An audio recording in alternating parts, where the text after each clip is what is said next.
Good morning! Happy weekend! Napadasan nyo ba, Jay? Lord, please, ikatam dating a burden. Lord, sukatam ti circumstance ko. Tulungan na tang kumakayanan. Napadasan nyo tingas na? Siyak! Napadasak. In multiple times and ways. The last week lang, di nakaidak, tinamaanak man ng tigout. A little bit less intense than last time in March. Talaga nakaro di March. Ganyan, nakaro mo taduwa nga saka. So nga nakaida ka, tangkot, o ti maaramid mo. Di sakit na, kapit nga makapanunod unay. So nga, awan ti devotion tayo.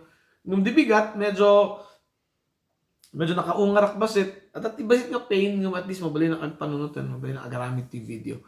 Nung hindi pa pray ako one morning, or afternoon, ang kumalagip, timpalagip niya ako Diyos kanya, timbaga na eh. Kasi lang yung arasaas. Raymond, my grace is sufficient for you. My power is made perfect in your illness or weakness. Dito timpalagip na. Talaga na bang aranak? Hanga nikat niya sakit sakak. Nung nasukatan jay attitude ko, ti sitwasyon ko. And that's what I want to talk about today. Dito beautiful truth that God's grace is sufficient for me. His power is made perfect in His weakness. Ang kaputi 2 Corinthians chapter 12 verse 9. Katitangod ti text tayo from verse 7 to 10. Next week, numet di sakak, ituloy tayo J 1 John chapter 4. Okay? But today, 2 Corinthians chapter 12 verse 7 to 10. Before nga basahan tayo yung text, ang pray tayo pa. Heavenly Father, agpasalamat kami tito yung tiyempo nga adalan mi ti sarita yo. May your word, Lord, change our hearts. Enlighten us, empower us, and encourage us. And we ask in Jesus' name. Amen. Okay. Ano ti hardship tayo? We all go through hardship. For most, I think the main hardship is financial. Di ba? Talaga nga, kasano nga itaguyod iti pamilya, kasano nga mangan, kasano magpaadal, kasano magbayad ti bills. Most of us struggle with that. Number 2, the emotional nga hardships. Loss of relationship, loss of loved ones, loss of self-esteem. Adamot ti mental difficulties born by fear, anxiety, chaos in life, okay? Fear of future. Diyan dumo ti mental difficulties da hadda pay ammo no apay nga ti mental difficulties da. Then there's the spiritual difficulties. The spiritual difficulty, I believe, duwa nga klase. The first is the individual spiritual difficulty. Dagiti adaba ti Diyos. Sinuak. Sino ti Diyos? Inya ti papil ko dito ibiyag ko. Inya ti papanak. Dagita. Okay. The second is the spiritual difficulty of Christians. Of people who have been born again. Spiritual difficulty of people who know God. Aping ang karoon dito spiritual difficulty. Gabin makikita da. Dagiti ayatan da nga tattao. Nga haanda nga seryosoan ti Diyos. Kat no kasta, no handang seryosoan iti Diyos kan spiritual things, baka mapadajay impyerno. Katakal nga burden data. And I know this because burden ko data for my friends and my families. So nga kastuyak. Tahang ko kayat nga mapasubo iti dagita tao nga ayatek. Mapanda to di impyerno because they did not take God seriously enough. Ako ibaga nga temot nga arabidon titilubong. I also have fun. I also have my earthly dreams. It will never be higher than what my desire is for God. Because I take God seriously. So nga burden ko na makikita ko ng friends and family nga mayaw-awan. Ang damot na arabidon handam nga seryosoan iti spiritual na banag. Kat inarod iti burden ni Paul. Okay, iti burden ni Paul. Okay. Kat the spiritual false teachers kuno kuma.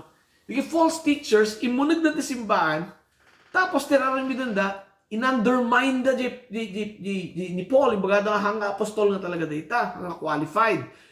Kat number 2, talaga nga they were deceiving, no? Dagiti tao yan adayuda ti tao ti Dios kuno na ni Paul, 1 Corinthians 11, chapter 3. Chapter 11, verse 3. But I am afraid that just as Eve was deceived by the serpent's cunning, your minds may somehow be led astray from your sincere and pure devotion to Christ. So nga inya dayuti false teachers di kapanulti tao away from Christ. Okay? The second nga burden na, kasano na nga sinulbar dito, he showed him his credentials and nag-boast iso na, nagparanyag iso na. Okay? So the first one, kuna na 2 Corinthians 11:23, are they servants of Christ? I am out of my mind to talk like this. I am more. I have worked much harder, been in prison more frequently, been flogged more severely, and been exposed to death again and again.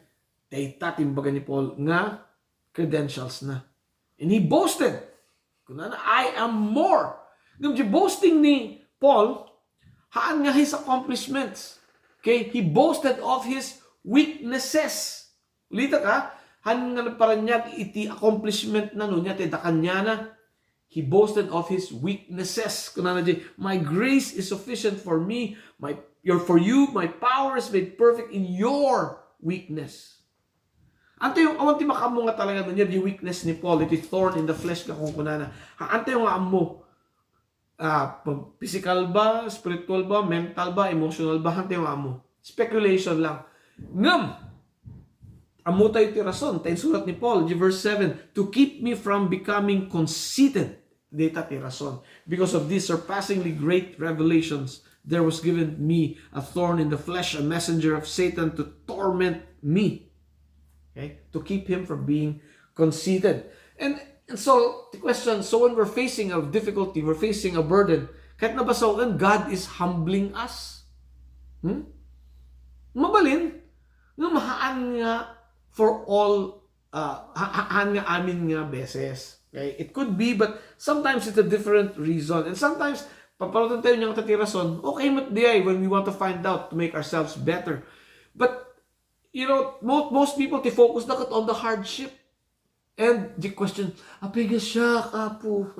No. Let's not focus on that. Dapat i-focus tayo kay Lord, apiga ta, natikat mo nga, ipaadal kanyak, tapno, I can be better person. Yan. Okay? So, to take away tayo dito, we need to trust God. Okay? Tatikat na sa when God's grace is sufficient for me. Ni Paul, amoy very honest iso na, di ba? 3 times ko na, I pleaded with the Lord to take it away from me. Wow! Hahanga kahit nasa on literal nga namin talo. Lord, ikatam, Lord, ikatam, Lord, ikatam. Ha, kasi kahit nasa on natin, talagang it was a fervent, intense prayer. Siguro, inaldaw nang ipipray. Lord, ikatam man natin nga burden kanya. Apay nga kasi prayer ni Paul. Gamin, the burden ni Paul was affecting his ministry. Aslamot kanya, it affected my ministry. I want i-lesson tayo for a week because nagkaroon ako the burden of physical illness. Nung shock, adati personal na ito, nasakit. Lord, ikatam na nasakit. Di ba? Lord, I want anak makarwar. Kini Paul, talagang pure, his focus was so that he can minister to these people properly. Nita ni Paul. Okay? And so, kanya na, God's grace is sufficient for me. His power is made perfect in my weakness. Kasi siya maawatak in sulat ni Paul. Ngayon ni Paul, he was a very self-sufficient person. So, narigat ito nga nangyari kanya na. So, God humbled him, and I think the other lesson for him is that God showed him whose power was at work.